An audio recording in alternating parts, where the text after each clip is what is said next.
Welcome back to Winning Isn't Easy. Let's talk about the bowel symptoms of MS and an ERISA disability claim. Now, many long-term disability policy holders who have MS are often reluctant to talk about the bowel symptoms.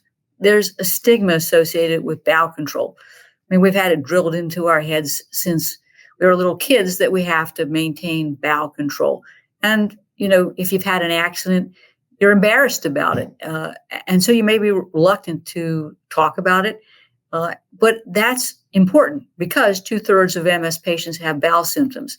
That can include constipation, diarrhea, a reduced ability to control bowel movements.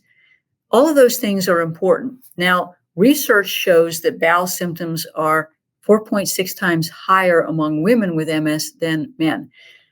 But regardless of your sex, these symptoms can impact your ability to perform your own occupation or any occupation.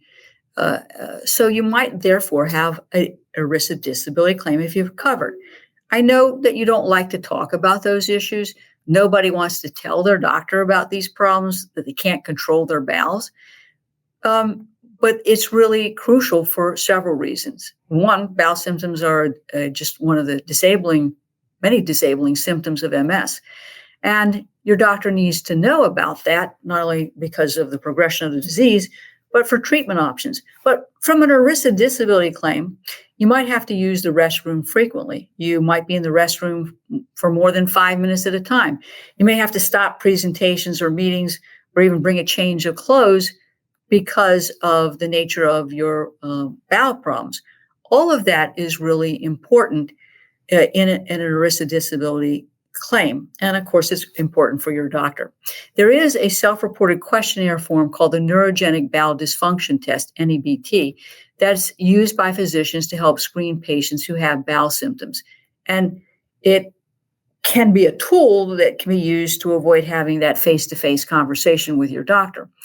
Now, I think from a health standpoint and from a disability insurance claim, that it's really important that you're being honest with your physician about the nature of these problems, and that you're giving an interval history between each visit of your symptoms and how those symptoms are impact your ability to function. And it can get pretty detailed.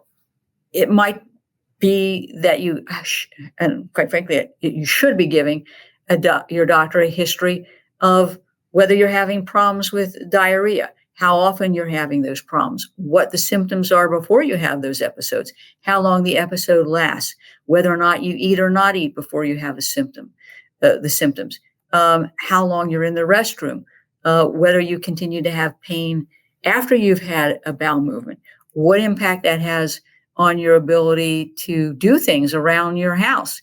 Do you have to take breaks? Does it impact your ability to go to the grocery store? Do you have pain that impacts on your ability to concentrate? How long does it take to clean yourself up? Do you have to use protective devices like Depends? All of this, I know is difficult to talk about, but your doctor is going to want to know about that to help formulate a treatment plan, and it will support your ERISA disability claim. So I think it's very important to be giving a good interval history of your symptoms. If possible, write this information down and give it to your physician and keep a copy for your ERISA disability carrier. Please don't let the embarrassment of bowel problems prevent you from being truthful with your doctor or being truthful with a disability carrier. Look, this is just part of the disease process, and being honest will help you get your disability claim and your benefits approved. Got it? So let's take a break.